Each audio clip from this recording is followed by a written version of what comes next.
अभी अगर आप देखोगे, पहला है बिजनेस पॉलिसी, पंचायती है थोड़ा सा। बिजनेस पॉलिसी की पंचायती में बता देता हूं, याद नहीं रखना है आपने, खाली पहला लेक्चर है तो सुन लेने का। पहला लेक्चर क्या, थोड़ा सा इज्जत देने का सब कंटेंट को। तो पहले लेक्चर में आप पॉलिसी है, मेरे को बताओ क्या डायरेक्टली अपने लॉन्ग टर्म प्लानिंग या स्ट्रेटेजिक प्लानिंग चालू किया, या पहले डे टू डे प्लानिंग आई? फिर जैसे डे टू डे प्लानिंग करना सीख गए, okay, day to day plan करना सीख गए, फिर अपन ने प्लानिंग करना आगे का, फ्यूचर का प्लानिंग करना चालू किया। जैसे फ्यूचर का प्लानिंग करना चालू किया, फिर हमने लॉन्ग टर्म प्लानिंग चालू की, और लॉन्ग टर्म जैसी प्लानिंग चालू की, हमने कौन सी प्लानिंग चालू कर दी? Strategic planning. ये ऐसे ऐसे ये बताया गया है, विलियम ग्लुइक, ओके, इन्होंने बताया। थोड़े से नाम अपने को इधर पहला वाला पॉइंट छोड़ दो, इधर छोड़ देने का। आगे आने के बाद इसमें नाम बहुत सारे याद रखने पड़ेंगे अपने को, क्योंकि हर नाम के हिसाब से क्वेश्चन आएगा।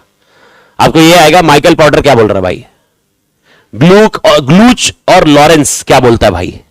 अभी अचानक अभी वो ग्लूच और लॉरेंस के बारे में क्या किधर है, क्या समझ में आना चाहिए भाई। ओके, रिचर्ड क्या बोलता है, ओके, ऐसे आड़े टेढ़े नाम है भाई, पर नाम याद रखने पड़ेंगे, क्योंकि एक नाम के बेसिस पर खाली क्वेश्चन पूछेंगे, और वो एक्चुअल क्वेश्चन है वो पूछेंगे नहीं। ओके, मतलब वो बंदे ने क्या किया उसको एक बोलते ना, एक अपन क्या देते हैं, ओके, एक रिस्पेक्ट। तो बंदे के नाम से वो चीजें याद होनी चाहिए, वैसा कॉन्सेप्ट डिफाइन है। बट याद रखना सबसे ज्यादा नाम किसका आने वाला है? Michael porter. पोर्टर भाई साहब ने बहुत तोड़ कांड किया एसएम में। अगर आप गूगल पे भी सर्च मारोगे तो Michael Porter is a king of SM, मतलब ऐसे माना जाता है कि भाई इन्होंने पूरा स्ट्रेटेजिक मैनेजमेंट। और मैं आपको ये बता रहा हूं, आप जितनी स्ट्रेटेजिक मैनेजमेंट की बुक पढ़ोगे, अगर आपने 10 बुक पढ़ ली, मैं आपको बोल रहा हूं, आपको लगेगा आप बाप हो गए स्ट्रेटेजिक मैनेजमेंट में। 11वीं बुक पढ़ने के बाद आपको लगेगा यार ये भी नहीं आ रहा था। स्ट्रेटेजिक मैनेजमेंट ये कॉन्सेप्ट है। Strategic management is all together about A business. Every time you will be learning new thing. Every time, damn, every time you will be learning new thing, and that is where exactly strategic management comes into picture. तो एक चीज ये समझ लेना, okay, अपना knowledge आने के बाद, ओके, सब कुछ होने के बाद ऐसा मत समझना अपन बाप हो गए। किसमें? एसएम में। फिर बाद में ऐसा मत करना, एज पर मी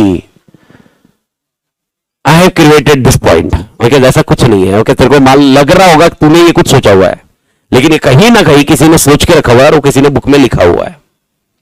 पीएचडी वैसे ही की जाती है। पीएचडी जब करनी होती है, अगर ऐसे में पीएचडी करनी होती है, तो पीएचडी के लिए यही होता है, इसमें आप कुछ नया निकाल के दो, आपके नाम पे वो पेपर बनेगा, आपके नाम से वो पेपर कंपेयर किया जाएगा, कहीं पर ऑलरेडी वो कंटेंट मिल जाएगा, मिल गया तो गया, नहीं मिला तो इसका मतलब वो रिसर्च आपका, एंड फिर आपको doctorate degree, and ultimately you can, फिर आप लगा सकते हो, इमेजिन करो डॉक्टर सीए। साला सामने वाला कंफ्यूज हो जाएगा ना, साला डॉक्टर है क्या सीए है, फिर उसे बताना पड़ेगा अरे वो डॉक्टर नहीं रहे, अपना खुद का घर का doctor. Okay, doctorate. Strategic management नहीं, मैं आपको ये बता रहा हूं, स्ट्रैटेजिक मैनेजमेंट एक ऐसा एरिया है जहां पर कॉमर्स स्टूडेंट्स जो मैक्सिमम कॉमर्स स्टूडेंट डॉक्टरेट करते हैं।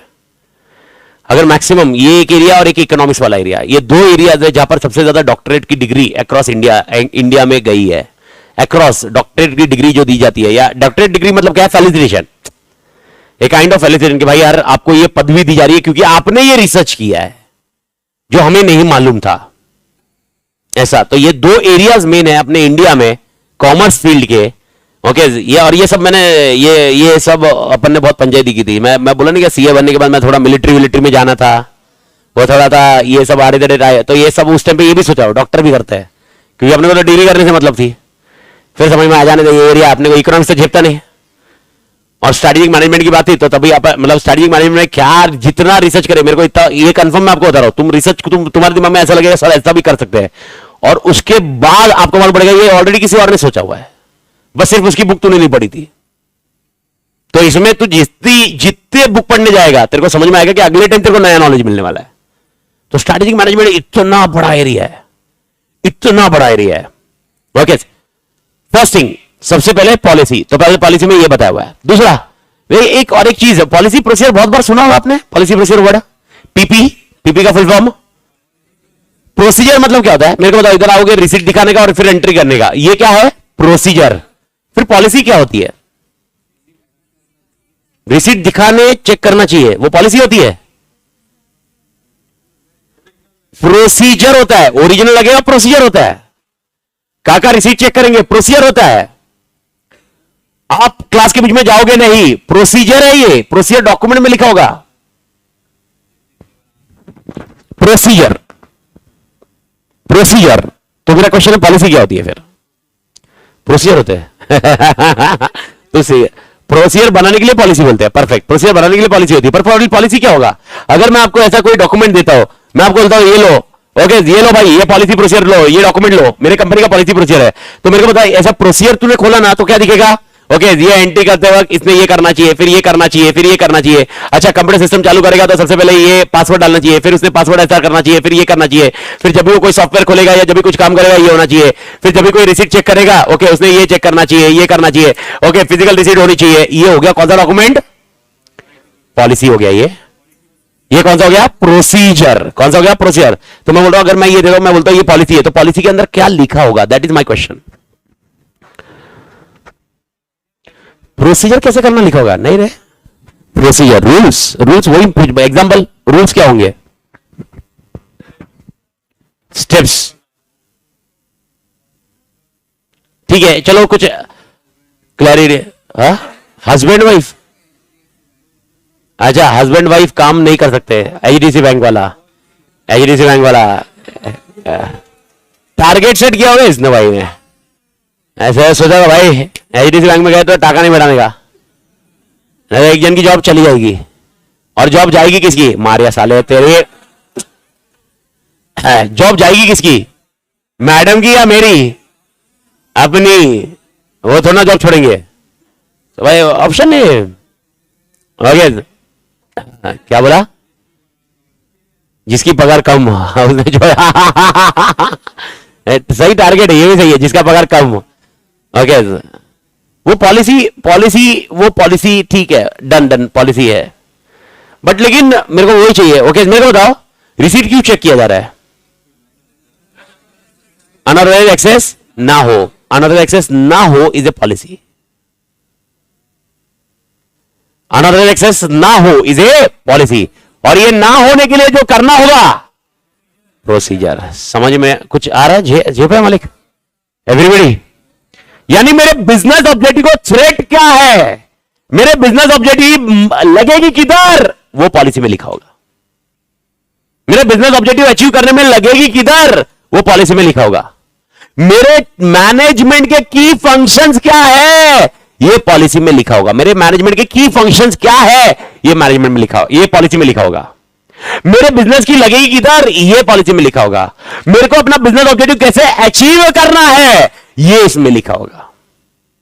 Policy is a document, policy is a document जिसमें responsibility of management, responsibility of management, overall responsibility, management की रिस्पॉन्सिबिलिटी दी जाएगी। उसके साथ में ओके उसके साथ में ये बिजनेस को क्या क्या हार्म है, क्या क्या प्रॉब्लम्स है, ये लिखा जाएगा। और उसके अलावा हम अपने डायरेक्शन, अपने गोल्स, अपने विजन को कैसे अचीव करेंगे, ये लिखा जाएगा। This is always a policy document.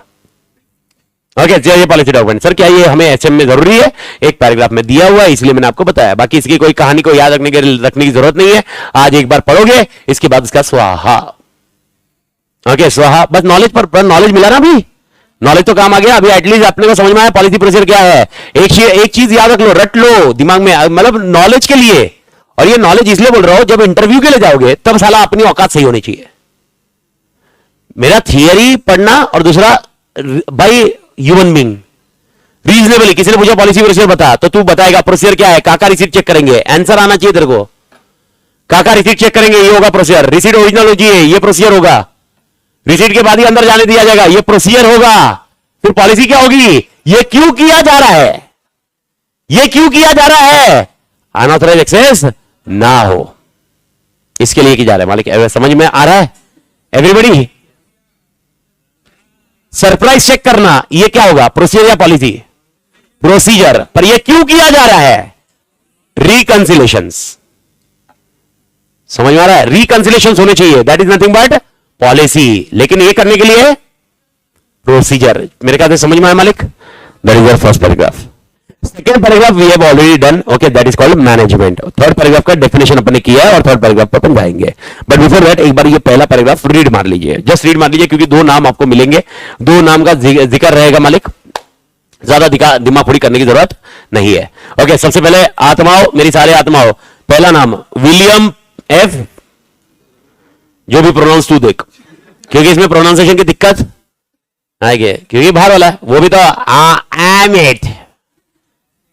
Australia में वो अमित नहीं बोलते, मैं बोलता हूं उसको 2-3 बार बोलते, इट्स अमित, अमित। मैं बोला Amit, these are your reports। फिर मैं उसको बोलता है इट्स अमित, अमित, अमित, अमित। तो जो नाम है आप समझ चुके हो, William F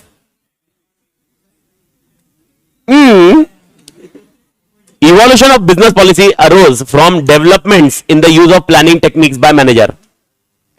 Starting from day-to-day planning in earlier times, manager tried to anticipate the future through preparation of budgets and using control system like capital budgeting and management by objectives. Objective set करना. With the inability of these techniques, okay, कई techniques में problem है, to adequately emphasize the role of future, long range planning came to use. Soon, long range planning was replaced by strategic planning and later strategic management, a term that is currently used to describe the process of strategy formulation, implementation and control.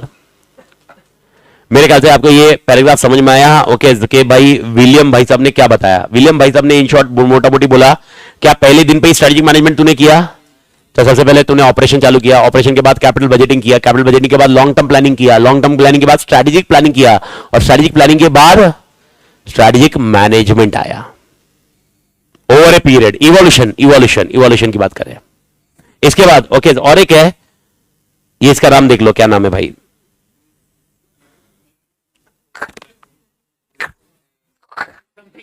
Something Christensen, it's Christensen, Christensen. अभी आप देखो कैसे बोलते हो आप, Christmas नहीं, Christensen, Christensen बोलता है। ओके पॉलिसी क्या है, पॉलिसी के बारे में बात चल रही है। The study of functions and responsibility of senior management, the crucial problem that affect success in total enterprise and the decision that determine the direction of the organization and shape the future. तीन चीजें, study of functions, crucial problems and direction। तीन चीजें, function, problems, normal problem नहीं, कौन से problem, crucial, और एक क्या रहेगा, डायरेक्शन। ये तीन चीजों से पॉलिसी बनती है, जो मैंने अभी आपको समझाया, ये तीन चीजों से पॉलिसी बनती है। पॉलिसी है, policy again I am discussing. Sir फिर प्रोसीजर क्यों नहीं समझाया इन्होंने? ये लोग पॉलिसी समझा रहे हैं, ओके आगे प्रोसीजर क्यों नहीं समझाया इन्होंने? अलग अलग होगा प्रोसीजर, परफेक्ट सही है, मतलब फिर क्यों, तो क्यों नहीं समझाया? समझाना चाहिए ना प्रोसीजर क्या होता है। ऑर्गेनाइजेशन अपने अपने हिसाब, पॉलिसी भी ऑर्गेनाइजेशन अपने हिसाब से करेगी ना।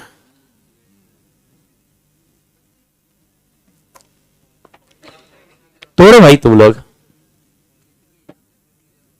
पॉलिसी के हिसाब से प्रोसीजर होगा। तो ये लोग खाली पॉलिसी बनाने पे ऊपर एम्फेसाइज करेंगे, मेरे को तो खाली पॉलिसी बनाना है, प्रोसीजर भी बनाना, तो क्यों नहीं एम्फेसाइज कर रहे ये लोग? प्रोसीजर पे क्यों नहीं कर रहे हैं? ओके अभी हो गया है कि अगला एक पैराग्राफ है, पॉलिसी खत्म, बस पॉलिसी पे क्यों एम्फेसाइज कर रहे हैं? क्योंकि पॉलिसी के बेसिस पे स्ट्रेटेजिक मैनेजमेंट आ रहा है ना, कि अपनी पॉलिसी होगी तो स्ट्रेटेजिक मैनेजमेंट आएगा ना पिक्चर में। पॉलिसी तो विजन मिशन तो चाहिए पहले। तो मेरा क्वेश्चन है प्रोसीजर क्यों नहीं समझा रहे? शेड यार, प्रोसीजर नहीं समझा रहे यार ये लोग। सर शॉप्स पे फिक्स प्राइस होता है, वो प्रोसीजर है क्या? ओके जी यस, हमारा प्राइस फिक्स होगा, प्रोसीजर है, हमारे प्रोसीजर है कुछ। प्रोसीजर क्यों नहीं समझा रहे? हाँ नियर अबाउट, मतलब ऐसे बनाना है, मालूम नहीं है। प्रोसीजर एंटिटी के अलग अलग हो सकते हैं, बट पॉलिसी इज मेन। तो प्रोसीजर मेन नहीं है तुषार, प्रोसीजर मेन नहीं है। मेरा आपसे क्वेश्चन है, पॉलिसी प्रोसीजर होने दोनों होने चाहिए या खाली पॉलिसी होनी चाहिए? तो मेरे को बताओ प्रोसीजर क्यों नहीं बनाने चाहिए? फिर प्रोसीजर बनाना क्यों नहीं सिखा रहे ये लोग? हाँ अबे बेवड़े लोग, प्रोसेस डे 1 पे आपने यस में पढ़ा था प्रोसीजर, सेल्स का प्रोसेस, परचेस का प्रोसेस। अरे दो सब्जेक्ट लिंक्ड है। पहला ये सब्जेक्ट अभी समझ में आ रहा है, वो सब्जेक्ट ने तुम्हें प्रोसीजर पे ही एम्फसाइज करवाया, और ये सब्जेक्ट तुम्हें अभी किस पे एम्फसाइज कराएगा? पॉलिसी। अब ये सब्जेक्ट तुम्हें उसके एक लेवल ऊपर लेके जा रहा है जिसमें पॉलिसी की बात होगी, इसीलिए इस सब्जेक्ट में प्रोसीजर के ऊपर बात नहीं होगी। अब मेरे को बताओ प्रोसीजर को बीपीआर करना है। बीपीआर करना याद है? बीपीआर का full form business process reengineering. Business process यानी मेरे को बताओ, पेंट करना है, घर तोड़ना है। अब ये भी बहुत मेन डिसीजन है, इसीलिए इसमें ओके ये सब मेन डिसीजन होते हैं। ऐसा घर तोड़ना, तेरे को क्या लगता है चलो आज तोड़ते हैं कल बनाते हैं, अरे नहीं नहीं मजा नहीं, तोड़ते हैं वापस, ऐसा तोड़ तोड़ करते रहेंगे। तो इसीलिए ये सब पॉलिसी लेवल के डिसीजन होते हैं, ये सब पॉलिसी लेवल के डिसीजन होते हैं, इसीलिए आपको पॉलिसी इसमें ही रहेगा। प्रोसीजर क्यों नहीं है समझ में आया? क्योंकि किधर है? ईएस में। अबे ईएस में पूरे 30 दिन तूने प्रोसीजर ही पढ़े हैं। कौन सा डिटेल होता है? प्रोसीजर। पॉलिसी का भी डिटेल नहीं होती है, पॉलिसी ओवरव्यू होती है, प्रोसीजर डिटेल होते हैं। अभी समझा नंबर ऑफ आवर्स क्यों ज्यादा लगे? डिटेल ज्यादा होता है, ये डिटेल नहीं होता, ये पॉलिसी होती है। पॉलिसी मतलब इनएक्ट है, ये सब है ना इंटेलेक्चुअल चीजें है। अपन जो इधर पढ़ रहे हैं इंटेलेक्चुअल चीजें है। इंटेलेक्चुअल इंटेलेक्चुअल समझ में आ रहा है? हर पर्सन के हिसाब से अलग अलग होगा। ईएस इंटेलेक्चुअल नहीं है, ईएस प्रोसीजरल है। उसमें हुली करे, अमित करे, आदित्य करे, ओके कौन करे, डजंट मैटर, सब जन करेंगे एक जैसा ही आंसर मिलेगा। इसमें अगर अमित ने कुछ किया और हुल ने किया, दोनों का इंटेलेक्चुअल अलग अलग होगा। बैच कब अनाउंस करनी, इंटेलेक्चुअल चीज है। प्रोसीजर बैच अनाउंस करने के बाद एडमिशन लेना, प्रोसीजर है। वो हुली रिसीट बनावे तुम्हारा, मैं रिसीट बनाऊं तुम्हारा, आदित्य रिसीट बनावे तुम्हारा, सेम सिनेरियो है। पैसा लेगा, रिसीट बनाएगा, नाम लिखेगा, फॉर्म भरवाएगा और उसके बाद रिसीट देगा, पैसा बैंक में डिपॉजिट, सेम। लेकिन बैच कब अनाउंस करनी चाहिए मैंने, ये अगर हुली सोचने लग गया उसका आंसर इंटेलेक्चुअल अलग रहेगा। मैं सोचने लगा मेरा इंटेलेक्चुअल अलग रहेगा, आदित्य सोचने लगा आदित्य का इंटेलेक्चुअल अलग रहेगा। अभी ऐसा हो सकता है कोई बोलेगा सर यहां पर एग्जाम्पल, ओके एग्जाम्पल इधर की बैच ये टाइम की जगह ये टाइम करना चाहिए बैच, ये आपका लॉजिक है, पर इंटेलेक्चुअल मैंने सोचा था। ये एग्जाम्पल यही बैच ऑलमोस्ट 25 डेज की थी अपनी बैच, 20-22 दिन की बैच थी। पिछली बैच ले लो, फरवरी की बैच ले लो, 22-24 डेज की कुछ बैच थी ये, ओके 2 घंटे 2.5 घंटे का लॉजिक। अब मेरे को बताओ, ओके लॉजिकली मैंने टेक्निकली क्या सोचा, नंबर ऑफ को अपने को क्या करना है, ये करना है, ये क्यों किया, ये मेरा इंटेलेक्चुअल था। मेरा इंटेलेक्चुअल क्या लॉजिक है, मेरा इंटेलेक्चुअल समझ में आ रहा है? तो जो आप इधर पढ़ रहे हो ये कौन सी चीज है, इंटेलेक्चुअल या ऑपरेशनल? एसएम पढ़ रहे हो ये इंटेलेक्चुअल या ऑपरेशनल है? और जो ईएस पढ़े हो ऑपरेशनल। ये समझो, स्ट्रैटेजी इंप्लीमेंट करने के बाद जो चीजें होती है वो ईएस में जाती है। स्ट्रैटेजी इंप्लीमेंट करने तक की जो चीजें होती है वो यहां पर आती है। और इसीलिए अगर आप मेरे को बताओ स्ट्रैटेजी डेवलप करने के कितने चैप्टर थे तुम्हारे? कल आपने इंडेक्स देखा ना? ओके नहीं 8 चैप्टर में से स्ट्रैटेजी किस में बनाते हो? कितने चैप्टर में स्ट्रैटेजी बनी? 3 में। इंप्लीमेंट कितने चैप्टर में हुई? 5। क्या मजा कर रहे हो? इंप्लीमेंटेशन कौन सा चैप्टर था? 7th। और भाई इवैल्यूएट, ये इंप्लीमेंटेशन इतना आसान होता है? मैं तुमको बता रहा हूं स्ट्रैटेजी बनाना जितना टाइम जाता है उसका मल्टीपल टाइम इंप्लीमेंटेशन जाता है। तो सर इंप्लीमेंटेशन किधर गया? ईएस। ये स्ट्रक्चर चेंज करेगा, स्ट्रक्चर चेंज करने के बाद क्या चेंज होगा? प्रोसेस। तो आपका इस तरह से ये वाला पोर्शन है। देखा जाए तो ऐसा भी हो सकता है कि सर पहले फिर एसएम पढ़ना चाहिए फिर ईएस पढ़ना चाहिए, ओके लेकिन मेरा रिवर्स क्यों होता है? क्योंकि क्या होता है एक बार अपन ने बहुत बड़ा कॉन्सेप्ट खत्म कर लिया तो अभी मतलब समझ आ रहा, हाथ ही खत्म हो गया है, पूछ बाकी है। ओके लेकिन अगर पहले पूछ खत्म कर ली फिर हाथ ही बाकी है। तो यूजुअली मेरा सजेशन कभी स्टूडेंट को जाता है, अभी आपको तो ठीक है आपके पास ऑप्शन नहीं है क्योंकि जैसे मैं ले रहा हूं वैसे ही है। तुम थोड़ा बोलेगा नहीं एक आते एसएम पहले पढ़, चल चल चल चल चल चल यस बंद कर, चल I want to study SM, ऐसा कर सकता कह रहे तो हाँ। लेकिन मेरे को बताओ जो गूगल ड्राइव लेते हैं, पेन ड्राइव लेते हैं, उनके पास ऑप्शन रहता है। हमेशा कोई भी पूछता है मुझसे सर क्या चालू करना चाहिए, वैसे कोई भी चालू करो कोई दिक्कत नहीं है क्योंकि लॉजिकली इंटरलिंक का पॉइंट मैं समझाता ही हर जगह, पर पॉइंट हमेशा क्या चालू करना चाहिए पहले? यस। क्यों सर? एक बड़ा काम हो जाता है और बड़ा काम होने के बाद फिर ये है डेफिनेटली, और उधर का फायदा इधर नहीं, ऐसा नहीं है, इधर का फायदा भी इधर है, आपको समझ में आएगा जैसे जैसे आपका स्ट्रक्चर होगा। पॉलिसी पहला कानून खत्म हो गया, पहला पैराग्राफ खत्म हो गया, इसके बाद और एक ये है, ये पढ़ना है तो आप पढ़ लीजिए, मेरे को पढ़ना नहीं है क्योंकि ये पॉइंट आपको रीड मान लीजिए, कुछ है नहीं। तो आपका ये पहला पॉइंट खत्म होता है पॉलिसी में। Business policy tends to emphasise on rational analytical aspect of strategic management. Rational analytical, समझ में आया? Analytical analytical analytical, okay. It presents a framework for understanding strategic decision making in organization. Such framework enables manager to make preparation for handling general management responsibilities effectively. ये हुआ आपका पहला point. Sir इसमें से कुछ हमें रटना चाहिए. ओके, क्रिस्टेंसन का मैं बोल सकता हूं कि आपने देखना चाहिए, एक बार रीड मारना चाहिए, तो क्रिस्टेंसन को रीड मारना चाहिए, बाकी वापस रीड मारने की जरूरत नहीं है. बस आप उतना सा एक रीड मारते रहिए, वापस रिवाइज करते वक्त बाकी सब उड़ा दीजिए. यानी उड़ा दीजिए, समझ में आ रहा है? खत्म, गया, tata bye bye. First point. Second point, management. ये अपने कल रीड मारा था. मैनेजमेंट में दो चीज है, एक है ग्रुप ऑफ इंडिविजुअल और एक है प्रोसेस. दो वर्ड याद रखना, एक है ग्रुप ऑफ इंडिविजुअल, एक है ग्रुप ऑफ इंडिविजुअल मतलब पीपल, और प्रोसेस मतलब प्लानिंग, ऑर्गेनाइजिंग, लीडिंग, कंट्रोलिंग. ये पूरा प्रोसेस होगा. और इसके लिए मैनेजमेंट का डेफिनेशन अपने स्ट्रक्चर तैयार किया. उसके बाद आया था आपका तीसरा question, that is called strategy. याद है मालिक? स्ट्रैटेजी का डेफिनेशन अपन ने डिस्कस किया. ओके, एनीवे, ओके, अब सबसे इंपॉर्टेंट पॉइंट एमसीक्यू के हिसाब से हो सकता है, नहीं हो सकता, whatever it may be, but ये इंपॉर्टेंट पॉइंट है. Strategy is no way substitute. कान खुले, एकदम क्लियर बता. Strategy is no way substitute for sound management. यानी आप कितना भी कर लो, अगर आपका मैनेजमेंट तोड़ रहा तो स्ट्रैटेजी तोड़ हो सकती है. एग्जाम्पल, बहुत स्ट्रैटेजी भारी है, बहुत स्ट्रैटेजी बहुत भारी है, लेकिन आपका मैनेजमेंट साउंड नहीं रहा, रिस्पॉन्सिबल नहीं रहा, अलर्ट नहीं रहा, स्ट्रैटेजी कुछ नहीं उखाड़ पाएगी. मेरे को बताओ क्यों? हाँ, नहीं, समझा नहीं. मैंने आप बताया हुआ आज की ही कंटेंट में जा रहे हैं अपन, आप कुछ ज्यादा नहीं कर रहे हो. आप एनवायरमेंट चेंज होगा मतलब क्या? एग्जाम्पल मैंने एक स्टडी बना के दे दी इसको, ठीक है, अगर ये अलर्ट नहीं है, ये साउंड नहीं है, रिस्पॉन्सिबल नहीं है ना, वो स्ट्रैटेजी सक्सेसफुल नहीं हो पाएगी. क्यों? इंप्लीमेंटेशन नहीं, वो समझ में आया. हाँ, प्रोएक्टिव. ये क्या हुई? प्रोएक्टिव. लेकिन खाली प्रोएक्टिव होनी चाहिए क्या? कौन सी होनी चाहिए? रिएक्टिव मतलब सिचुएशन के हिसाब से वापस चेंज करना पड़ेगा ना. अब सिचुएशन के हिसाब से चेंज करने वाला कौन रहेगा? मैनेजमेंट. तो अगर मैनेजमेंट झंडू बाम निकला,